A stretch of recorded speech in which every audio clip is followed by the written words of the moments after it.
오늘 하나님께서 우리에게 주신 말씀은 시편 126편 1절에서 6절 말씀입니다. 여호와께서 시온의 포로를 돌려주실 때 우리는 꿈꾸는 것 같았도다. 그때 우리의 입에는 웃음이 가득하고 우리 혀에는 찬양이 찼었도다.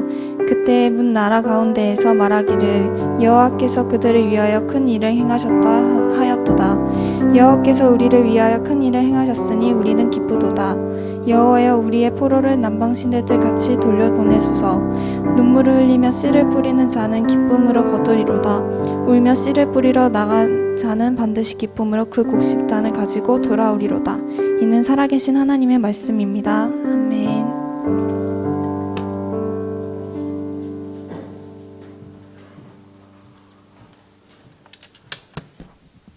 할렐루야. 예. 우리 옆에 있는 친구들, 옆에 아니죠? 정확하게 얘기했는데, 뒤에 주변에 있는 친구들 인사합시다. 반갑습니다. 잘 지냈지? 뭐 이런 느낌이죠?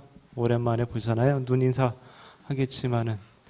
여기가 이 좌석이 92개인가 이렇게 돼요. 장의자가. 그래서 꽉 차면 이제 우리 청년부 거의 다 왔다. 이렇게 이제 볼 수 있는데, 예. 그래도 많이 왔네요.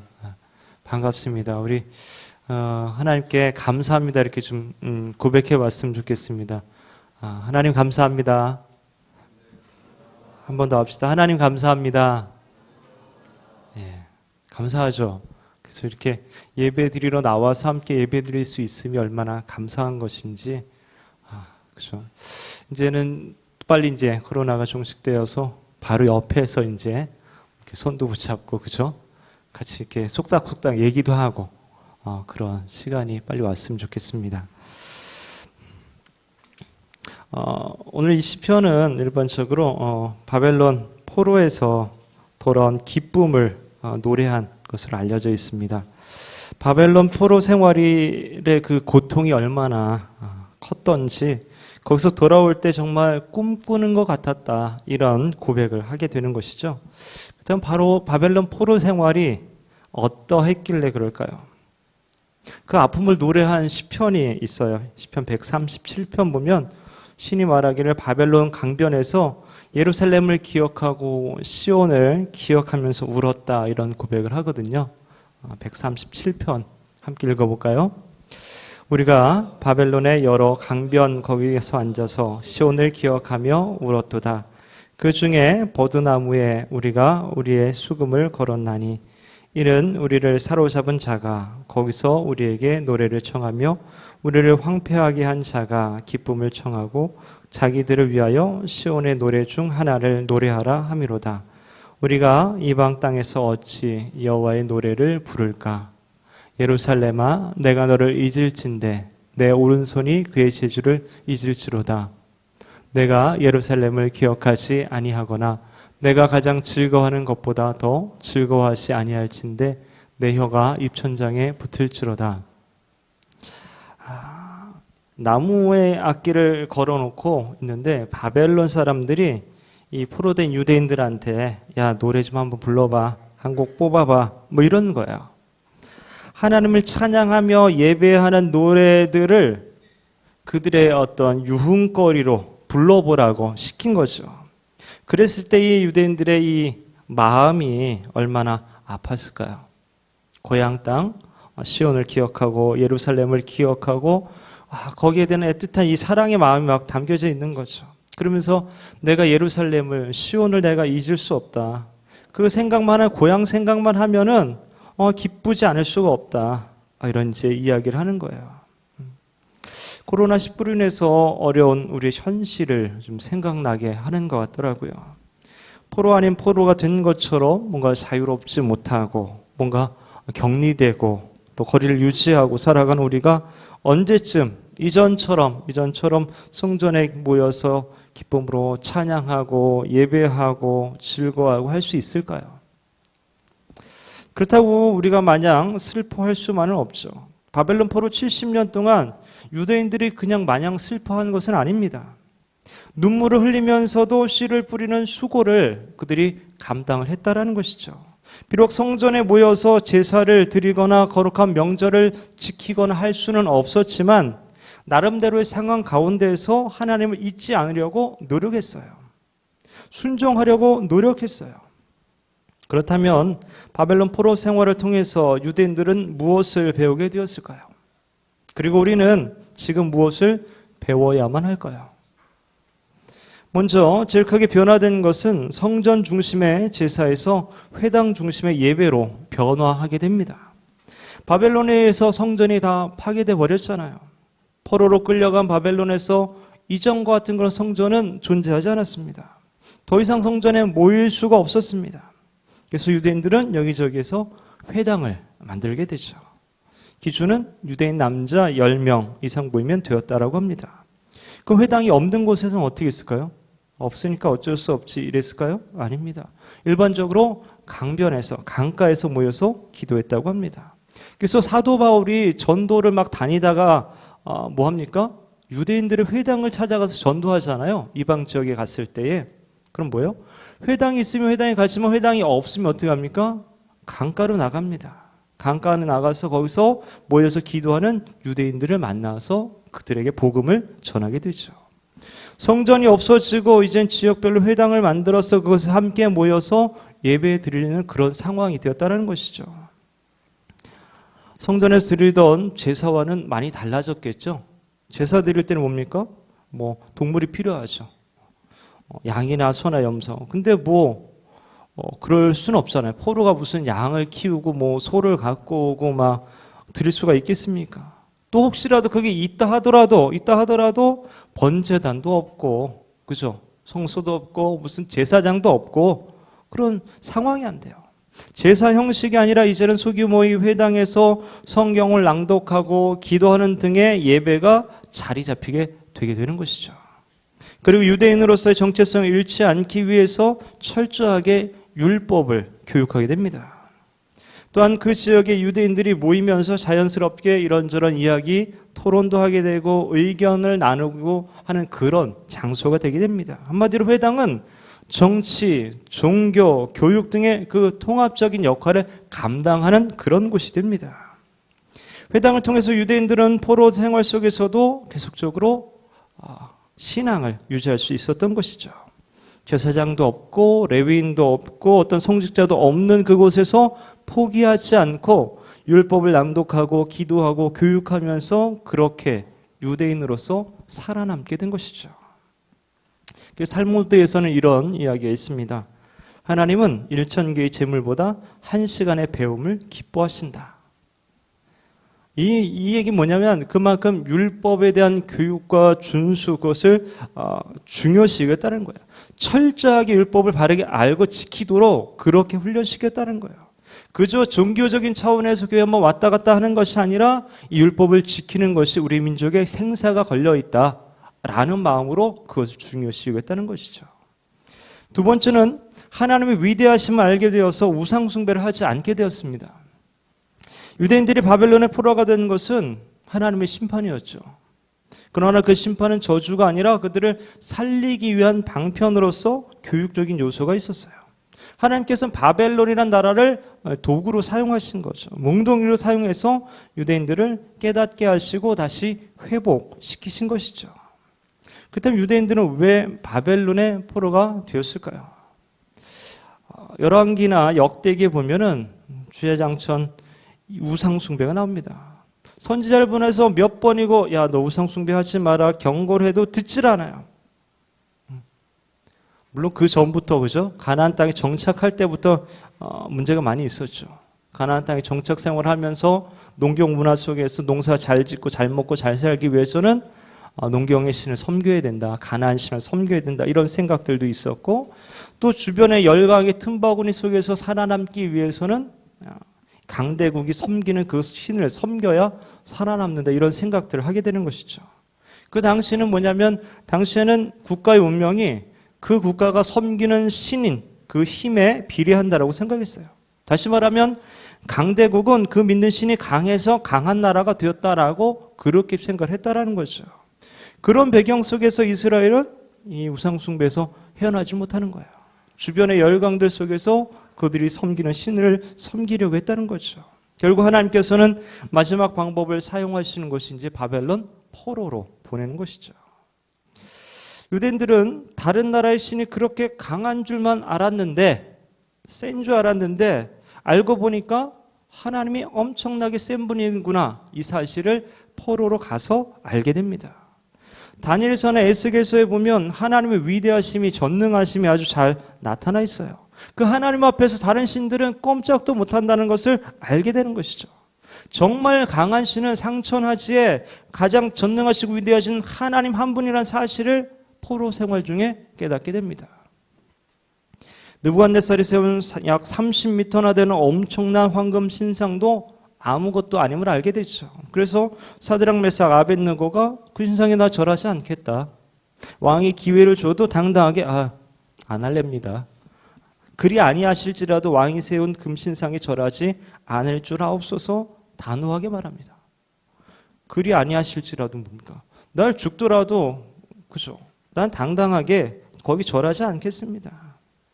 결국 푸른 불에 던져지면 어떻게 됩니까? 하나님의 보호하심 가운데 살아남게 되죠. 죽더라도 말이죠, 안 하겠다라는 거예요. 하나님 얼마나 크신 분인지 놀라우신 분인지 알았기 때문에 그렇죠. 가나안 땅에서 500여 년 동안이나 하나님께서 아무리 우상 숭배하지 말라고 막 하고 교육하고 막 이렇게 해도 안 되는 것이 바벨론 포로 생활 속에서 약 70년 동안에 깨닫게 되죠. 우상은, 사람이 만든, 인간이 만든 우상은 아무것도 아니구나라는 사실을 배우게 되죠. 그러고 보면 바벨론의 포로 생활은 뭡니까? 하나님의 저주가 아니라 징계인 거죠. 징계는 뭡니까? 목적이 있는 거예요. 그래서 예레미야를 통해서 하나님은 이렇게 말씀하시는 거죠. 예레미야 말씀 함께 읽습니다. 여호와의 말씀이니라. 너희를 향한 나의 생각을 내가 아나니 평안이요 재앙이 아니니라. 너희에게 미래와 희망을 주는 것이니라. 세 번째로 모든 역사는 하나님이 통치하신다는 사실을 깨닫게 됩니다. 유대인들이 예루살렘에 있는 성전이 무너질 것이라고는 생각도 못했어요. 마치 우리가 주일에 교회에서 예배를 드리지 못하게 드리라고는 생각도 못했던 것처럼, 그러지 않았을까 싶어요. 그런데 하나님의 생각과 인간의 생각은 너무나 다른 것이죠. 하나님은 예레미야를 통해서 바벨론으로 끌려가야지 사는 길이다 라고 이제 알려주어도 이스라엘 백성들이 듣지를 않습니다. 하나님께서는 바벨론 포로로 가서 잘 배우고 다시 돌아오라는 것이었어요. 예레미야를 통해서 70년인 것을 알려주셨고, 그래서 다니엘은 예레미야의 편지를 보고서 그걸 깨닫고서 그것을 위해서 더 기도하게 되죠.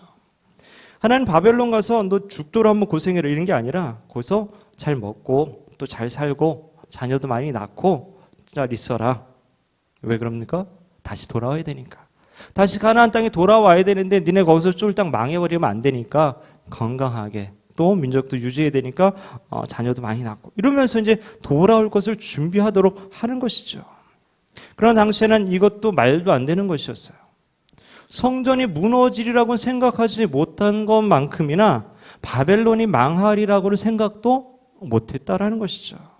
그 막강한 나라가 망하고 유대인이 다시 고향으로 돌아가리라고는 아마 아무도 생각하지 못했을 거예요.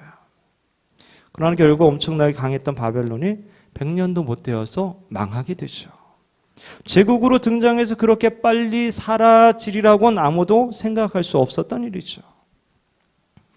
우리나라가 일본에 의해서 침략당했을 때에, 그렇죠? 처음에는 독립투사였던 사람들이 나중에는 변절하여서 매국노가 되는 경우가 있죠. 일제히 충성을 하고 하면서 나라 팔아먹고. 왜 그랬을까요? 그 이유는 뭡니까? 몰랐으니까. 당시 일본이 아시아 일대를 다 점령하는 판국에 일본이 망하리라고는 아무도 생각하지 못했다라는 것이죠. 그래서 매국노가 되는 것이죠. 일본이 망할 줄 몰랐으니까. 알았으면 누가 변절하겠습니까? 바벨론이 그렇게 일찍 망할 것을 아무도 몰랐던 거죠. 하나님 빼고요. 그죠? 하나님의 주신 예레미야 빼고. 그죠? 그런 바벨론은 하나님의 도구로 사용하고 나서 바로 버려지게 됩니다. 이처럼 인류의 모든 역사를 하나님께서 통치하고 계신다라는 사실을 유대인들이 깨닫게 되었다라는 것이죠. 네 번째로 자신들의 죄와 조상들의 죄가 너무 크다는 사실을 깨닫게 됩니다. 바벨론에 가서 하나님이 어떤 분인지 알고 나니까 우리 조상들이 죽을 길만 골라서 하게 됐구나. 우리들도 죄가 엄청나게 크구나. 이런 사실들을 이제 알게 됩니다. 물론 처음에는 자신들이 왜 포로로 끌려와야 되느냐 막 에스겔에게 항의하고 따지고 막 했지만 나중에 이제 깨닫게 되는 거죠. 그래서 더욱더 말씀대로 살려고 율법을 강조하게 되고 교육을 철저히 하게 되고 그 말씀을 지키는 것이 사는 길이다. 이렇게 이제 알게 되는 거죠. 그래서 성경에 많은 그런 책들이 이 시기에 수집되고 정리되고 편집되어지게 됩니다. 옛날에는 별것 아닌 것처럼 여겨졌던 그 말씀들이, 예전에는 그 예언자가 말해도 듣지도 않던 그 글들이 이제는 너무나 소중하구나. 그 말씀이 우리를 살리는구나. 이렇게 깨닫고 알게 되면서 구약 성경이 이제 만들어지게 되죠. 이렇게 유대인들은 바벨론 포로기 동안에 그냥 허송 세월을 보낸 것이 아니라 많은 것을 배우고 깨닫게 됐습니다. 하나님의 특단의 조치가 통했던 것이죠. 그렇다면 마치 바벨론 포로기와 같은 이 상황 속에서 우리는 어떻게 대처해야 할까요? 코로나19를 보내고 있는 우리들은 과연 무엇을 배우고 깨달아야 할까요? 첫 번째는 교회 중심의 예배가 개인의 예배로, 삶의 예배로 변화되어야 됩니다. 이 얘기는 교회에서 예배 드리지 말라는 얘기가 아니라 그 교회에서 예배가 우리의 삶으로, 우리의 개인의 예배로 이어져야 된다라는 거예요. 주일에 예배를 드리면서, 그리고 또 가정에서 또 영상으로 드리면서, 그리고 큐티와 기도와 성경 읽기를 통해서 또 우리의 삶으로 드리는 예배를 통해서 계속적으로 예배가 이어져 가야 된다라는 것이죠. 교회에서 함께 예배 드릴 때는 우리 신앙이 좋은지 나쁜지 잘 몰라요. 그냥 묻어가는 거죠. 공동체 모여서 교회 나와서 함께 예배 드리니까, 찬양하고 기도하니까 따라하면 자기 신앙이 괜찮은 줄 알아요. 교회 나오니까, 예배 드리니까. 하지만 교회에서 예배 드리지 못하는 상황이 되어서는 어떻습니까? 여러분 자신을 좀 돌아봤습니까? 여러분 신앙 관리 잘 해왔습니까? 혹시 모든 신앙적인 부분이 무너져 있지는 않습니까? 내 믿음이 이 정도밖에 안 되는구나, 리얼하게 보이지 않습니까? 도무지 혼자서 하나님께 나아가는 것이 이리도 안 되고 있다니 한탄스럽지는 않습니까? 깨달아야 되는 거죠. 자신의 신앙이 어느 정도인지, 내가 바른 예배자인지 확실하게 알 수 있어야 됩니다. 그래야지 주님께 더 나아갈 수 있고 온전한 예배자로 세워질 수 있다는 거죠. 신앙의 홀로서기를 여러분 할 수 있어야 돼요.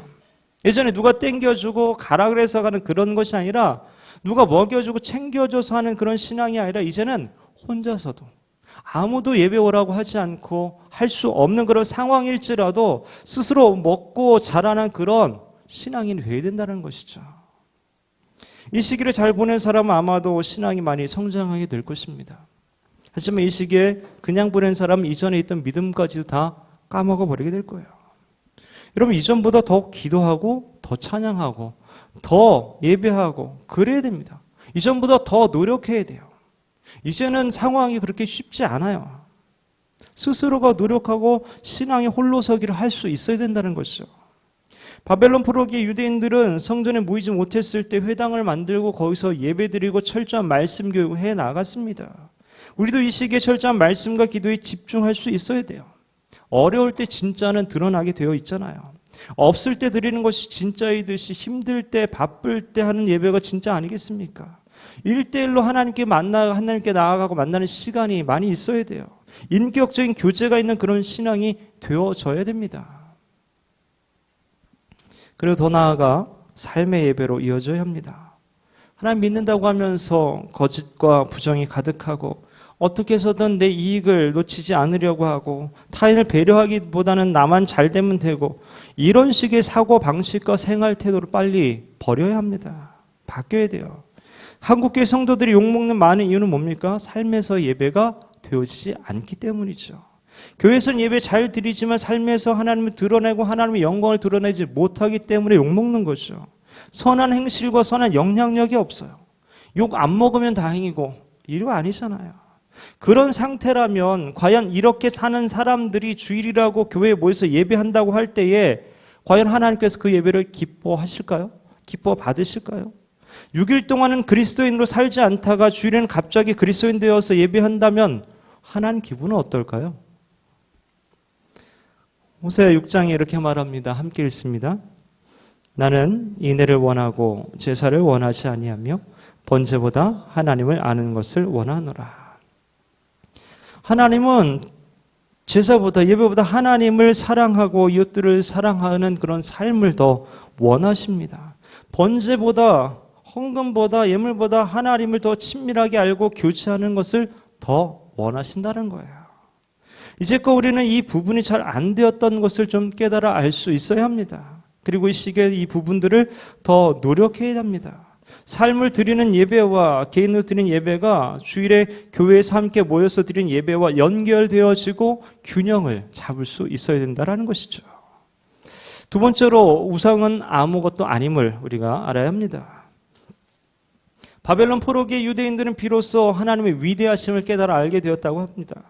이방신들 우상들 정말 아무것도 아니구나. 자신들이 그렇게 하찮게 취급하던 하나님이 모든 열방의 신들보다 뛰어나신 분임을 비로소 알게 되었다는 거죠. 그래서 우상 숭배하지 않게 된 것이죠. 그렇다면 오늘날 우리에게 우상은 어떤 것이 있을까요? 하나님보다 더 사랑하고 의지하는 것은 과연 무엇일까요? 제일 먼저 떠오르는 것은 뭐니 해도 돈 아니겠습니까? 그렇지만 돈이 코로나 해결해 줍니까? 권력이 해결해 줍니까? 직장과 결혼과 지식과 사람과 실력과 과학이 코로나 해결해 줍니까?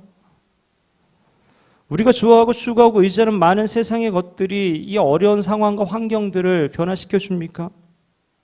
그런 우상들은 아무것도 아님을 우리는 알아야 합니다. 모든 생명은 하나님께 달려 있음을 알아야 됩니다. 모든 것을 하나님이 주관해 주심을 깨달아야 됩니다. 하나님 살게 하시면 사는 거고 하나님 데려가시면 죽는 거죠. 그 이유는 다 알 수 없지만 하나님의 주권에 의해서 진행되게 되는 것이고 하나님만이 놀라운 통치자이신 것이죠. 그 사실을 우리가 인정하고 깨달아야 됩니다. 내가 그토록 좋아하는 것들이 이 상황에서 아무런 힘이 될 수 없다는 사실을 알아야 합니다. 내가 그토록 의지했던 것들이 아무 소용이 없음을 알아야 합니다. 코로나 사태를 경험하면서 처음에 한 주, 두 주 이렇게 잘 쉬었어요.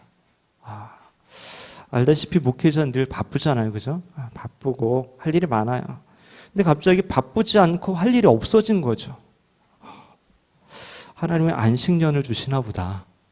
이런 생각도 좀 했어요. 그래서 잘 쉬었어요. 근데 3주쯤 되니까 이 몸과 마음이 좀 이상해져요. 이게 뭐지? 막 이런 뭔가 예민해지고 뭔가 불안해지고 마음에 좀 어려움들이 생겨나는 것 같아요. 잘 쉬는데 왜 이러지? 이러면서도 좀 뭔가 이상한 느낌이죠. 어르신들이 은퇴하고 나서 아무것도 안 하면 병이 생긴다더니 이런 비슷한 건가? 이런 생각 들어요. 보통 남자분들이 은퇴를 하면 자신의 정체성에 대해서 어려워한다라고 하잖아요. 이를 통해서 자신의 정체성을 찾던 대부분의 남자들이 그 마음이 좀 힘들어진다 그러죠. 약간 그런 마음도 좀 들었어요. 설교도 못하고 교육도 못하고 기도회도 못하고 예배도 못하고 신방도 못하고 아무것도 없이 지내다가 더 힘들어지겠다라는 생각을 하게 되더라고요.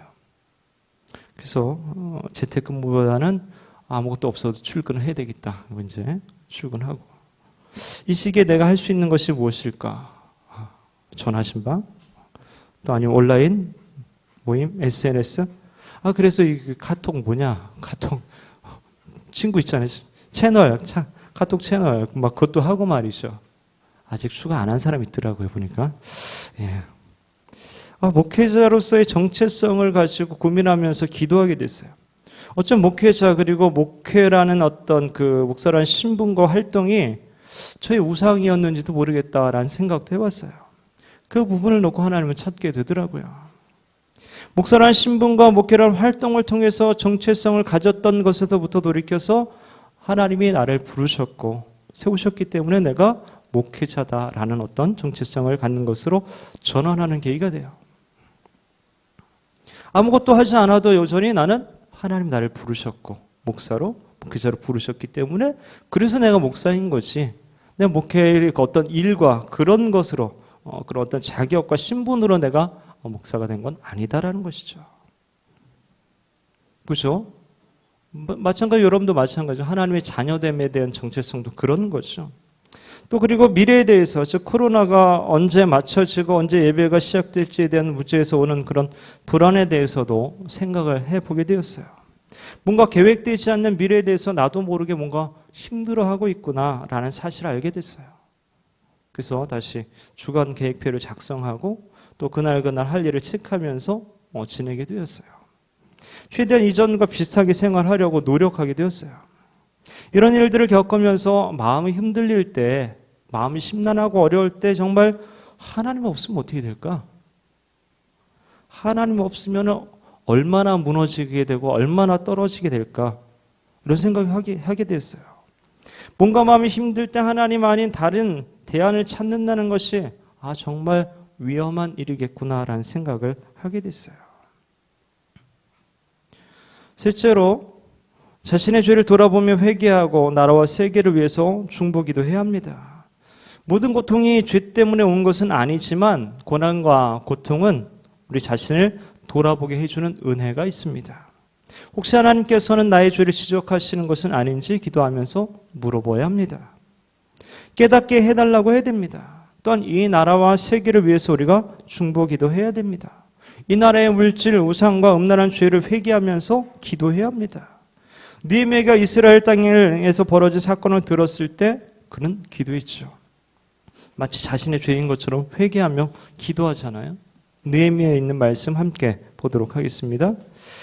그들이 내게 이르되 사로잡힘을 면하고 남아있는 자들이 그 지방 거기에서 큰 혼란을 당하고 능욕을 받으며 예루살렘 성은 허물어지고 성문들은 불탔다 하는지라. 내가 이 말을 듣고 앉아서 울고 수일 동안 슬퍼하며 하늘의 하나님 앞에 금식하며 기도하여 이제 종이 주의 종들인 이스라엘 자손을 위하여 주야로 기도하오며 우리 이스라엘 자손이 주께 범죄한 죄들을 자복하오니 주는 귀를 기울이시며 눈을 여시사 종의 기도를 들으시옵소서. 나의 내 아버지의 집이 범죄하여 이 나라의 죄악이 나의 직접적인 죄가 아닐지라도 나의 죄로 인정하고 회개해야 합니다. 한번 생각해 보세요. 하나님 믿지 않는 사람들이 회개하면서 기도하겠습니까? 절대로 하지 않을 겁니다. 그럼 누가 기도해야 됩니까? 하나님 믿는 우리 그리스도인들이 기도해야 되고 우리 그리스도인들이 회개해야 됩니다. 하나님 그 기도를 들으시고 용서하시는 것이고 자비와 긍휼을 베푸시는 것이죠. 전 세계적으로 얼마나 많은 사람들이 죽어가고 있습니까? 그리고 경제적인 문제도 염려되고 있지 않습니까? 이 땅을 고쳐달라고 우리가 기도해야 됩니다. 깨닫게 해달라고 기도해야 됩니다. 그럼 회개 가운데 하나님 우리를 새롭게 해주시고 변화시켜 주실 것입니다. 종종 뉴스에 보면은 지구가 많이 깨끗해졌다, 이런 보도 나오지 않습니까? 자연들이 회복되고 있다는 보도를 봅니다. 인간들이 더럽혀 놓고 어지럽혀 놓은 자연의 질서와 지구가 회복되고 있다는 거죠. 그것만 보더라도 우리는 회개할 것이 너무 많다라는 사실을 알게 되죠. 넷째로 다시 회복될 것을 준비해야 됩니다. 이제 점차적으로 이전과 같이 예배 드릴 수 있게 될 것입니다. 아마도 오늘 오전에 담임 목사님 광고에 의하면 5월 17일부터 모든 예배가 정상적으로 드려지게 될 것 같다, 이렇게 이제 예상을 하고 계십니다.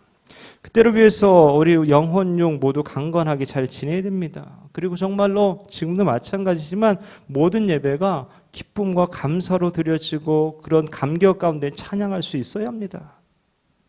오늘 예배 드리면서 기쁘지 않습니까? 뭔가 좀 감동과 감격이 되지 않습니까? 공산국가나 이슬람 국가는 예배가 어렵잖아요. 예배 드릴 수 없습니다. 걸리면은 막 죽으니까. 그래서 몰래 드리고 혼자 드리고 막 그렇잖아요. 그런 곳에서 사는 그리스도인들은 그 예배에 목숨을 겁니다. 예배에 목숨을 걸어요. 목숨 걸고 예배 드려요.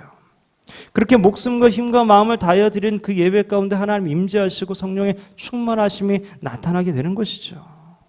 우리 코로나19로 인해서 교회에서 예배의 소중함을 알게 되지 않았습니까? 그 마음을 잊지 말고 우리는 정말 진실한 마음으로 예배해야 됩니다.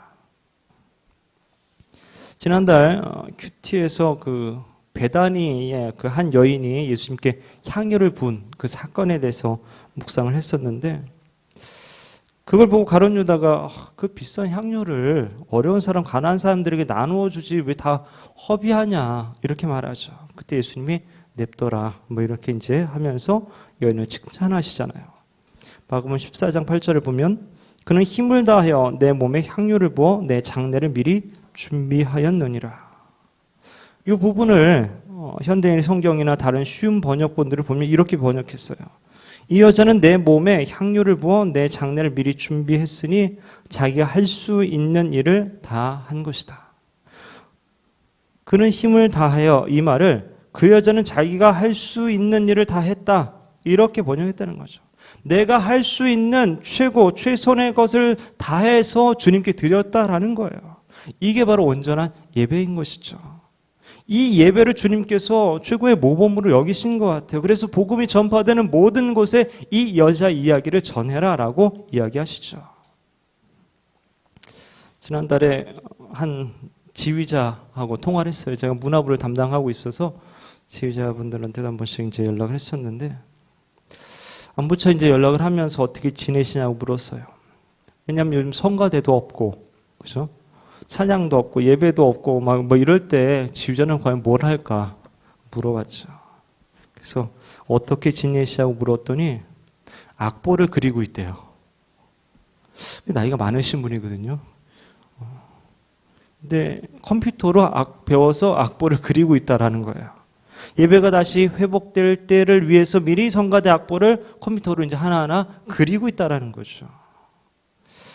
감동이 되더라고요. 자, 여러분은 예배를 위해서 무엇을 준비하고 있습니까?